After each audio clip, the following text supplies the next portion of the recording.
Hello, my name is Adam Winrich, 32-time Guinness World Record holder for whip cracking, and I am a whip addict. This video is going to be about my Bullwhip collection that I have amassed as of the year 2023. And so the goal with this pile of whips right here was to see how many different makers I could put into the pile. So some of these makers I have more than one whip from. Some of these whip makers are no longer with us. So I'm just going to go through the pile and say a little bit about each whip and then make a pile right here in front of me. So off the top, here is a 8-foot David Morgan bullwhip. Of course, as I started whip cracking, because Indiana Jones got to have a David Morgan bullwhip. This is a black 8-footer made in about 1992. And here is a Steve Townsend Australian style whip, 16 strands. I think Steve's website is handcraftedwhips.com, something like that. Here is a Tom Hill bullwhip. So Tom Hill was an Australian whip maker, and he was one of the people that inspired David Morgan. David Morgan used to import bullwhips made by Tom Hill. I got this one from Glenn Denholm. That's cool to add to a David Morgan collection.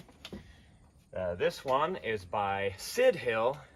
So a Tom Hill, I believe, was from Sydney. Sid Hill is from Brisbane, and this whip was formerly owned by Alex Green, a famous stuntman and body double for Anthony Hopkins in the movie Mask of Zorro. Here's a whip from Peru. This is a 16-plat bullwhip by Bernardo Del Carpio. Here is a 6-foot bullwhip that I made. I used this a couple times to set the Guinness World Record for most bullwhip cracks in a minute. And here is a Mike Murphy bullwhip, 16 strands, 8 foot. I could probably sell this for $1,000 right now if I had to, but it's important to keep it for the pile of whips. Here is a whip by Torrance Fisher of SwordGuyBuilds.com. Here is a Terry Jacka bullwhip. Terry Jacka, famous for making the bullwhips for Kingdom of the Crystal Skull and for Michelle Pfeiffer in Batman Returns. This is very similar to what Michelle Pfeiffer had in Batman Returns. But this particular whip was used in shows for many years by my father-in-law. Jose Granados performs as Don Juan in the show Don Juan Miguel at Renaissance festivals. Here's a bullwhip by Richard Cottrell. Richard's a relatively new whip maker, but I actually sent him this Terry Jacka bullwhip and told him, make a copy of it, and I think he did a great job. This one only cost me like $350. It was a steal. And here is a bullwhip by Australian whip-making legend Glenn Denholm. And this is about 9 foot long, 16 plat, and I believe it has 3 platted bellies on the inside. I really like how this whip cracks. Here's a whip from New Zealand made by Peter Jack, the Whipman, 8 foot long, 16 plat lead-loaded target bullwhip. Here is another lead-loaded bullwhip. This is a 10-foot bullwhip by Christ King. Christ King has been making whips as long as I've been alive, and I believe he's made tens of thousands of whips. This is a kangaroo bullwhip by him. Here's a whip made in Spain by sort of British expatriate Alexander Jacob, Cobra Whips. Let's see, this one's short enough. I can probably give it a crack right here on the deck and not hit anything. Very cool. It has a braided Dyneema fall and a Dyneema cracker. And here's a bullwhip by Blake Brunning, meant to be a copy of the Zorro whips. Here's a pair of bullwhips by a famous Renaissance Festival whip maker by the name of Spider, spelled S-P-Y-D-E-R. I had Spider make me this set of whips in 2014. I actually had to buy him the kangaroo leather to make the whips. I sent it to him along with a pair of nylon whips I made. We did a little trade. He even has pewter spiders in the butt ends of the handles. Spider passed away a few years ago. Here is a 24-plat bullwhip by Russell Schultz. Russell is also a legend in Australian whip making, and I even sent him a silver ferrule hand engraved in the United States to add to this very beautiful whip by Russell. So here's another bullwhip by a very important whip maker. This is by Leonard Wheatley. Leonard Wheatley, who lived in California, made a bunch of whips for performers, including Joyce Rice and Vince Bruce. It's made out of cowhide with a nylon twisted fall and a nylon paracord cracker. And very cool whip to have, about 7 foot long, made from cowhide. Here's a 7-foot, 16-plat bullwhip by Canadian whipmaker Franco Zaccali. Franco does a beautiful job on the finish on his whips. You can learn a lot about the application of shellac to leather from Franco. No one does it better than he does. Here's a pair of bullwhips by Victor Tella. Victor Tella sadly passed away last year in beginning of 2022, but I was able to help his brother-in-law clean out his shop. So I got these from Victor Tella's estate, pair of 6-foot 16 plat bullwhips. And here is a whip from Thailand made by Tirapong Nilapat. You can get a good deal on a good whip from good old Tirapong. Let's see, a Catwoman whip, sort of based off of the Halle Berry Catwoman whip design. This is by Casey Tyler. And here's a bull whip from Sweden by Johnny Ögren of Witchcraft Whips in Sweden. Very nice 8-foot bull whip. And let's see, here's a Peter Thorndike bull whip. I do have a fancier bull whip on order with Peter, so at some point I'll be able to sort of have a better looking whip from him to put in the pile of whips next time I update my collection photo. Here's a bull whip by Thea Reed. Thea's whip making company is Mojave Outliers. Another one. This one is from Italy. This is by Giovanni Celeste. I believe he calls this his Don Juan Celeste model. So he has a sort of embossed ferrule right there and a little end cap. And actually, this is the second whip I tried getting from Giovanni. The first one got lost in the mail, so he kind of made me another one at a discount price. This one will totally cut cans in half.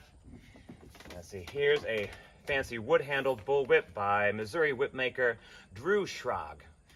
Drew's a friend of mine, and he does a great job doing exotic wood-turned handles.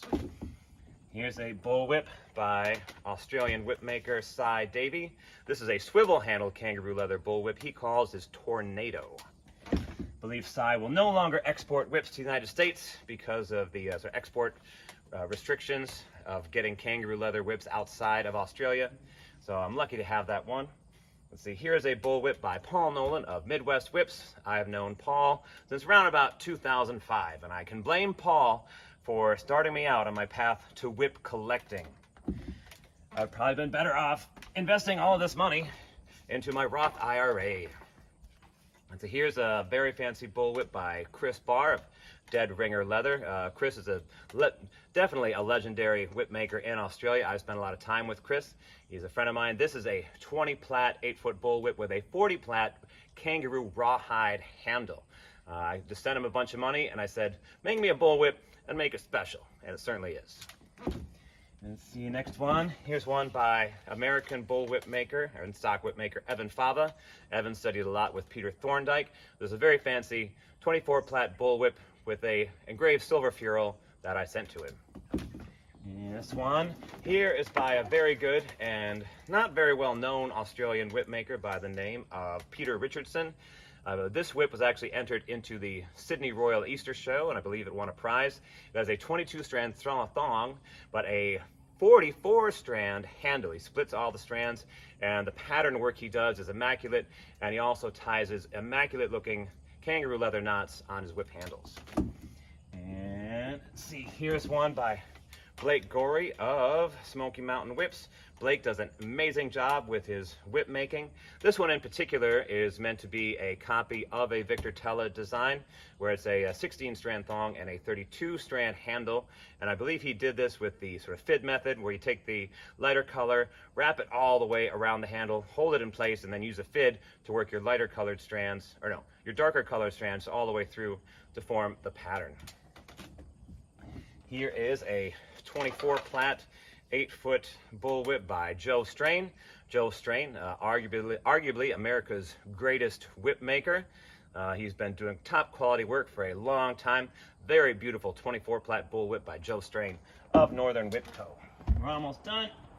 Here is a bullwhip by another legend in Australian whip making, Tony Nugent. Tony Nugent has been doing amazing work since the 1980s, and he has a fascination with Cecil Henderson, who was a legendary Australian whip maker that passed away in the 60s. And this is a copy of a photo of a Cecil Henderson bullwhip. It's 12 foot long, 36 strands. It's a beast of a whip, beautiful job, looks like a snake. And he also said he's never going to make another one of these because 36 strands, like going, was it over 9, under 9, and your herringbone pattern is just too much. So I think after this whip, he's going to cut it off at 28 plat. And finally, Here is a actual Cecil Henderson bullwhip. So the original that this Tony Nugent whip is based on actually got lost in a flood. But this whip is from the same collection that original Henderson whip belonged to. And this is 24 plat, 15 feet long, probably made in the 1950s. Well, there's my bullwhip collection. My name is Adam Winrich, and I'm a bullwhip addict. Hope you enjoyed watching this video. Thanks for watching.